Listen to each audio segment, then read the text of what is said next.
The forensic pathologist's gloved hand hovered over the frozen soil sample, the lab light catching crystals of ice still embedded in the evidence bag, dated November 28, 1993.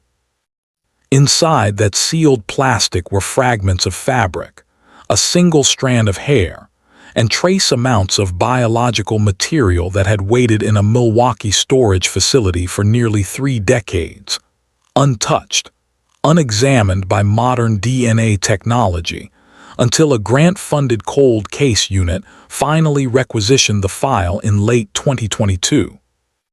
If you like stories like this, make sure to subscribe and like the video. The case file marked Hartley, Jennifer M., had been shelved in the Racine County Sheriff's Department basement for 29 years when Detective Sarah Brennan pulled it from a metal cabinet that smelled of rust and old paper. The folder was thin, containing fewer than 40 pages of reports, witness statements, and black and white photographs that had faded to gray. Jennifer Hartley was 22 years old when she disappeared on Thanksgiving weekend in 1993, a student at the University of Wisconsin Parkside who had driven home to the small town of Union Grove to spend the holiday with her parents. She never made it back to campus. Her car, a 1989 Honda Accord, was found 3 days later in a rest area parking lot off Interstate 94, keys still in the ignition, her purse on the passenger seat, but no sign of Jennifer herself. The initial investigation in 1993 had been hampered by the limitations of the era. There was no cell phone data to track, no surveillance cameras at the rest area, and the forensic techniques available to rural Wisconsin law enforcement were rudimentary at best. The lead detective at the time, a man named Robert Kowalski who had since retired and passed away in 2011, had followed the standard procedures, interviewing family members, canvassing the area, checking with Jennifer's friends and professors. The file contained a dozen witness statements, most of them unhelpful. Jennifer had been seen leaving her parents' house on Sunday morning, November 28, around 9 in the morning. She had told her mother she wanted to get back to campus early to study for finals. The drive from Union Grove to Kenosha, where the university was located, should have taken no more than 30 minutes. She never arrived. The search for Jennifer Hartley became a media story for approximately 2 weeks in late 1993. Local news stations ran her photograph, a smiling young woman with shoulder-length brown hair and a reserved expression, the kind of photograph taken for a student ID or yearbook. Her parents, David and Susan Hartley, appeared on television pleading for information. The story ran in the Racine Journal-Times and the Milwaukee Journal-Sentinel. Tips came in, most of them leading nowhere.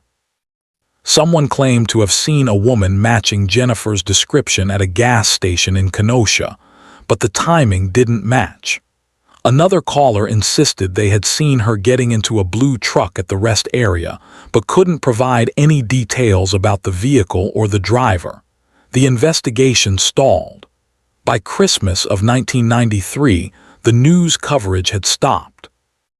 Jennifer Hartley became another name in the missing persons database, another unsolved case in a county that lacked the resources to pursue every lead indefinitely. The discovery of Jennifer's body came 7 weeks after her disappearance, on January 15, 1994. 2 hikers exploring the Richard Bong State Recreation Area, a sprawling park of wetlands and forest northwest of Kenosha, found human remains partially concealed beneath a fallen tree and a thin layer of snow. The condition of the body made identification difficult, but dental records confirmed within 48 hours that it was Jennifer Hartley. The autopsy report, conducted by the Kenosha County Medical Examiner, determined that she had died from blunt force trauma to the head, and that her body had been exposed to the elements for several weeks. The report noted evidence of a violent assault, but was careful in its language, avoiding speculation about sequence of events or perpetrator characteristics. Biological samples were collected and stored, but DNA analysis in 1994 was expensive, time-consuming, and not yet the standard investigative tool it would later become. Detective Kowalski's investigation continued for another 6 months. He interviewed dozens of people connected to Jennifer's life, including classmates, professors, neighbors, and acquaintances. He looked into her academic record, which was unremarkable but solid. He examined her financial records, which showed nothing unusual. Jennifer had worked part-time at a bookstore near campus, had no significant debts, and maintained a small circle of friends. There were no romantic relationships that anyone knew about, no conflicts or disputes, no apparent reason for anyone to want her dead. The case, as Kowalski wrote in his final summary report dated August 1994, appeared to be a crime of opportunity, possibly committed by a stranger, with no clear suspect and no viable leads remaining. The file was classified as a cold case and stored away. For the Hartley family, the years that followed were marked by an absence that never healed. David Hartley, a machinist at a manufacturing plant in Racine, continued working until his retirement in 2008. Susan Hartley, a part-time librarian, became involved in victim advocacy groups and pushed for better funding for cold case investigations in Wisconsin.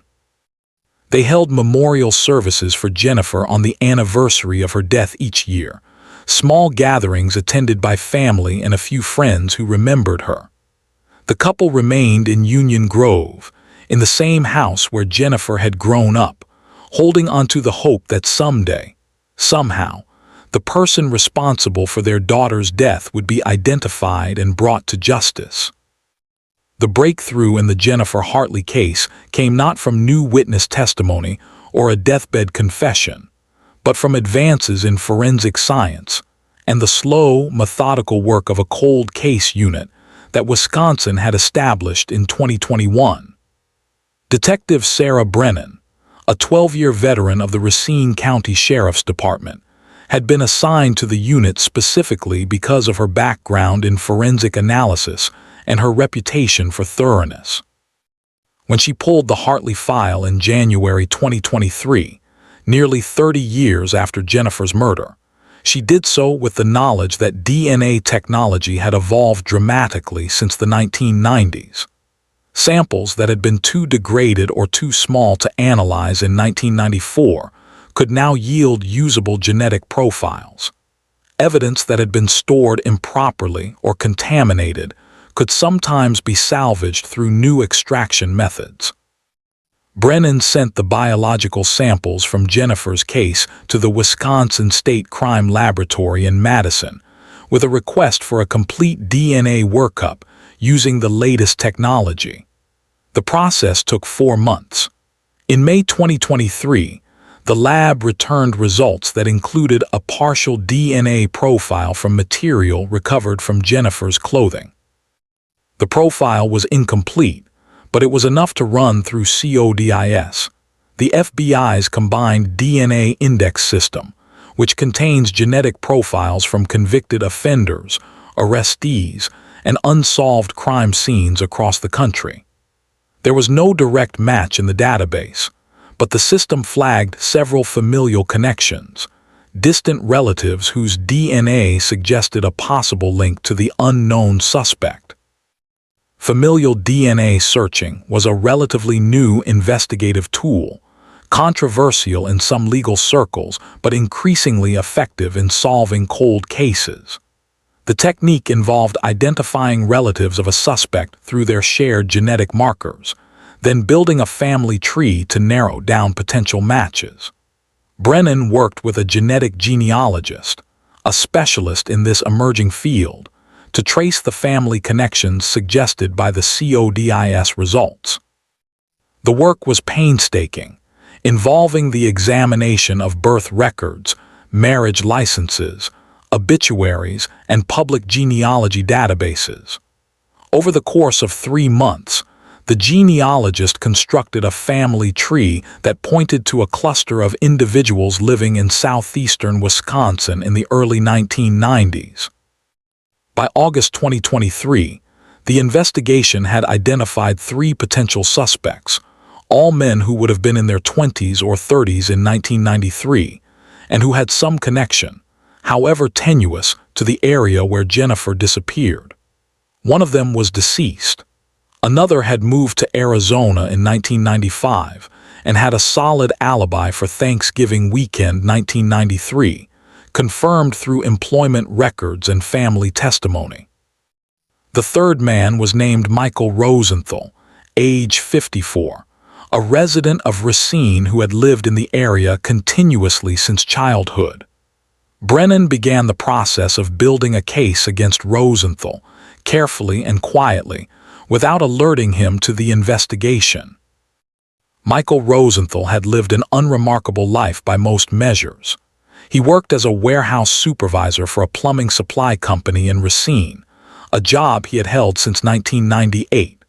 Before that, he had worked a series of manual labor positions, including a stint at a landscaping company and several years as a maintenance worker at a hotel near the Interstate. He had been married briefly in the late 1990s, divorced in 2002, and had no children. His criminal record was minimal: a drunk driving charge in 1995 and a disorderly conduct citation from 2001. Nothing in his public history suggested violence or predatory behavior. He lived alone in a duplex on the west side of Racine, drove a Ford pickup truck, and according to neighbors, kept to himself. Detective Brennan's investigation into Rosenthal began with a review of his whereabouts in November 1993. Employment records from that period were difficult to obtain, as many businesses had closed or changed ownership in the intervening decades, but Brennan was able to determine that Rosenthal had been working for a landscaping company called Green Valley Services during the fall of 1993. The company had gone out of business in 1997, but Brennan tracked down the former owner, a man named Gerald Hutchins, who was now 73 years old and living in Kenosha. Hutchins remembered Rosenthal as a reliable worker who had been with the company for about 2 years. He recalled that the landscaping season typically ended in late November, with most crews finishing up final jobs around Thanksgiving. He could not specifically remember whether Rosenthal had worked the weekend of November 27, 1993, but he provided Brennan with boxes of old business records that he had kept in storage, including work schedules and payroll information. The records showed that Green Valley Services had completed a job at a property in Union Grove on November 24, 1993, the Wednesday before Thanksgiving. The crew that day had included Michael Rosenthal and 2 other workers. The property was located less than 2 miles from the Hartley family home. This proximity was not conclusive evidence of anything, but it established that Rosenthal had been in Union Grove during the same week Jennifer disappeared, and that he would have been familiar with the area. Brennan noted this detail and continued building her case. The next step was to obtain a DNA sample from Rosenthal for comparison with the partial profile recovered from Jennifer's clothing. Wisconsin law allowed law enforcement to collect DNA samples from suspects in certain circumstances, but Brennan needed either Rosenthal's consent or a court order. She chose a different approach, one that had become standard practice in cold case investigations. She assigned a surveillance team to discreetly monitor Rosenthal's movements and to collect any discarded items that might contain his DNA. This method, known as abandoned DNA collection, had been upheld by courts as constitutional because individuals have no reasonable expectation of privacy in items they discard in public places. The surveillance lasted 2 weeks. On September 12, 2023, officers recovered a coffee cup that Rosenthal had thrown into a trash can outside a convenience store in Racine. The cup was immediately transported to the crime lab in Madison, and technicians extracted DNA from saliva residue on the rim. The analysis took 3 weeks. On October 5, 2023, the lab confirmed that the DNA profile from the coffee cup matched the partial profile recovered from Jennifer Hartley's clothing. The match probability was calculated at 1 in several billion, a statistical certainty that Michael Rosenthal had been in physical contact with Jennifer or her clothing at some point. With the DNA match confirmed, Brennan obtained an arrest warrant from a Racine County judge. On October 18, 2023, Michael Rosenthal was taken into custody at his home without incident. He was transported to the Racine County Jail and charged with first-degree intentional homicide in the death of Jennifer Hartley. The arrest was not announced publicly for 24 hours, giving investigators time to search Rosenthal's residence and vehicle for additional evidence. The search yielded little of immediate value, as 30 years had passed since the crime, but technicians collected various items for further analysis. Rosenthal declined to speak with investigators after his arrest, invoking his right to an attorney. His court-appointed lawyer, a public defender named Thomas Mercer, entered a plea of not guilty at the initial appearance. The case was bound over for trial, and Rosenthal remained in custody on a $2 million bond that he could not post. The arrest made headlines across Wisconsin. The Milwaukee Journal-Sentinel ran a front-page story with the headline, "30-Year-Old Murder Case Solved Through DNA."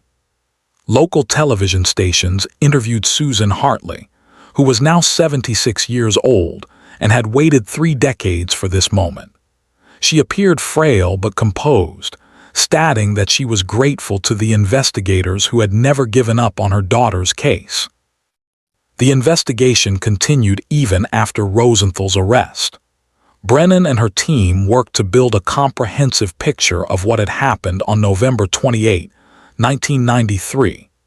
They re-interviewed witnesses from the original investigation, including Jennifer's parents and friends, and they sought out new witnesses who might have information about Rosenthal's activities during that period.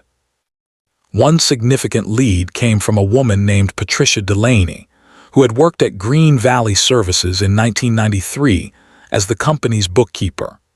Delaney, now 68 and retired, told Brennan that she remembered Michael Rosenthal as someone who had made her uncomfortable. She described an incident in which Rosenthal had made inappropriate comments about a female customer, and another occasion when he had followed a woman to her car in the company parking lot.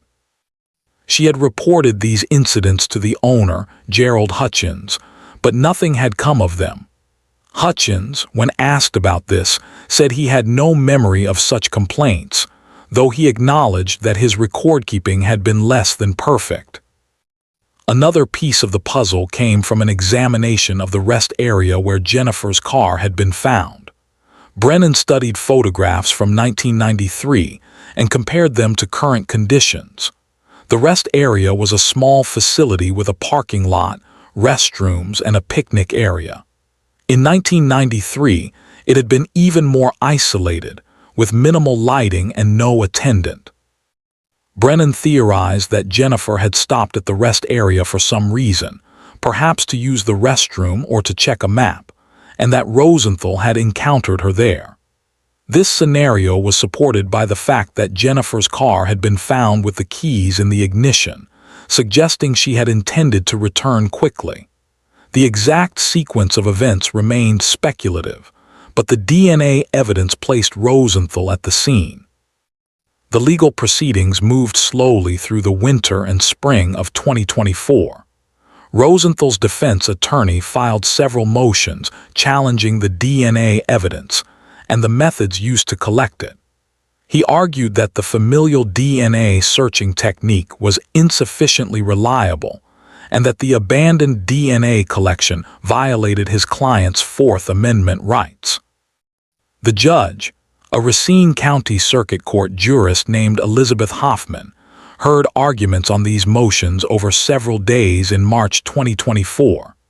She ultimately ruled that the evidence was admissible, citing precedents from Wisconsin and federal courts that had upheld similar investigative techniques.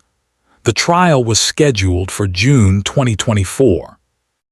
In May 2024, as jury selection was about to begin, the case took an unexpected turn. Thomas Mercer, Rosenthal's attorney, informed the prosecutor that his client was willing to consider a plea agreement. The prosecutor, an assistant district attorney named Kevin Larson, had been preparing for trial with the understanding that the DNA evidence was strong but not insurmountable. The defense could argue contamination, coincidental transfer, or any number of explanations for how Rosenthal's DNA might have ended up on Jennifer's clothing. A trial was risky for both sides. Larson agreed to negotiate. The plea discussions lasted 2 weeks. Rosenthal, through his attorney, offered to plead guilty to second-degree intentional homicide in exchange for a sentence recommendation of 35 years in prison. Larson consulted with Susan Hartley and other family members, who were divided on whether to accept the plea. Some wanted a trial, believing that Rosenthal deserved the maximum punishment and that the full facts of the case should be aired in public. Others, including Susan, felt that a guaranteed conviction and a substantial prison sentence was preferable to the uncertainty of a jury verdict. In the end, the family agreed to support the plea agreement. On June 7, 2024, Michael Rosenthal appeared in Racine County Circuit Court and pleaded guilty to second-degree intentional homicide in the death of Jennifer Hartley. He admitted that on November 28, 1993, he had encountered Jennifer at the rest area on Interstate 94, that he had assaulted her, and that he had caused her death. The plea hearing lasted 45 minutes and was attended by more than 30 people, including members of the Hartley family, investigators who had worked on the case, and local media. Judge Hoffman asked Rosenthal to describe in his own words what had happened on that November morning 3 decades earlier. Rosenthal, dressed in an orange jail uniform and speaking in a flat, emotionless voice, provided a brief account. He said he had been driving on Interstate 94 after finishing a landscaping job in the area when he noticed Jennifer's car at the rest area. He said he had approached her as she was returning to her vehicle and that an argument had ensued, though he did not explain what the argument was about or why it had started. He stated that he had struck Jennifer during this altercation, that she had fallen and hit her head, and that he had panicked. He admitted that he had then driven her body to the Richard Bong State Recreation Area and concealed it in the woods. He claimed he had not intended to kill her, that it had been an accident escalated by fear and poor judgment. The prosecutor, Kevin Larson, challenged this characterization during the hearing, arguing that the evidence suggested premeditation, or at minimum a degree of violence inconsistent with an accidental death. He pointed out that Jennifer's body had been found more than 15 miles from the rest area, indicating that Rosenthal had taken deliberate steps to hide his crime. He noted that Rosenthal had never contacted police, never reported the incident, and had allowed Jennifer's family to suffer for 30 years without knowing what had happened to their daughter. Judge Hoffman listened to these arguments and then accepted the guilty plea, finding that it was made voluntarily and was supported by a factual basis. She scheduled sentencing for August 2024. The sentencing hearing took place on August 14, 2024, in the same Racine County courtroom. Susan Hartley was present, seated in the front row with several family members. She had prepared a victim impact statement, which she read aloud in a steady voice that occasionally wavered with emotion. She spoke about Jennifer's life, describing her daughter as a kind and intelligent young woman who had loved literature and hoped to become a teacher. She talked about the years of not knowing, the years of hoping that Jennifer might somehow still be alive, and the final devastating confirmation in January 1994 that she was gone. She addressed Rosenthal directly, saying that his actions had destroyed not just Jennifer's life, but the lives of everyone who loved her. She said that no prison sentence could ever make up for what had been taken from their family, but that she hoped the legal system would hold him accountable for as long as possible. Other family members also spoke, including Jennifer's aunt and two cousins who remembered her from family gatherings during the early 1990s. They described the impact of her death on the extended family and the community of Union Grove, where Jennifer had grown up and where many people still remembered her. Detective Sarah Brennan also addressed the court, describing the investigation and the dedication of the Cold Case Unit to seeking justice for victims and their families. She thanked the forensic scientists who had analyzed the DNA evidence and the genetic genealogist who had helped identify Rosenthal as a suspect. Rosenthal's attorney, Thomas Mercer, presented a brief argument in mitigation, noting that his client had no prior history of violent crime and had lived a law-abiding life for the 30 years since Jennifer's death. He argued that Rosenthal's guilty plea demonstrated remorse and acceptance of responsibility, and he asked the court to consider a sentence at the lower end of the recommended range. Rosenthal himself declined to make a statement, sitting silently at the defense table with his head bowed. Judge Hoffman delivered her sentence after hearing from all parties. She noted that the crime had been brutal and that Rosenthal's decision to conceal Jennifer's body and remain silent for 3 decades showed a callous disregard for the suffering of her family. She rejected the defense argument that Rosenthal had shown remorse, pointing out that he had only admitted his guilt when confronted with overwhelming DNA evidence. She sentenced him to 40 years in prison, 5 years more than the plea agreement had recommended, stating that the sentence reflected the severity of the crime and the need for justice. Rosenthal showed no visible reaction to the sentence. He was remanded to the custody of the Wisconsin Department of Corrections and transported to a maximum security facility to begin serving his term. The resolution of the Jennifer Hartley case brought a measure of closure to her family, though the word closure felt inadequate to describe the complex emotions that accompanied the end of a 30-year ordeal. Susan Hartley told reporters after the sentencing that she felt relief, knowing that her daughter's killer would spend the rest of his life in prison. But that relief was mingled with anger and grief that would never fully fade. She said she wished Jennifer could have lived to see her own life unfold, to finish college, to find a career, to experience all the things that had been stolen from her on that cold November morning in 1993. The case also prompted discussions within Wisconsin law enforcement about the importance of funding for cold case investigations and the value of preserving evidence even when cases seem unsolvable.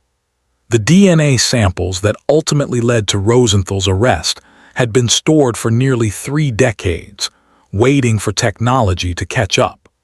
Without that foresight by investigators in the 1990s, the case might never have been solved.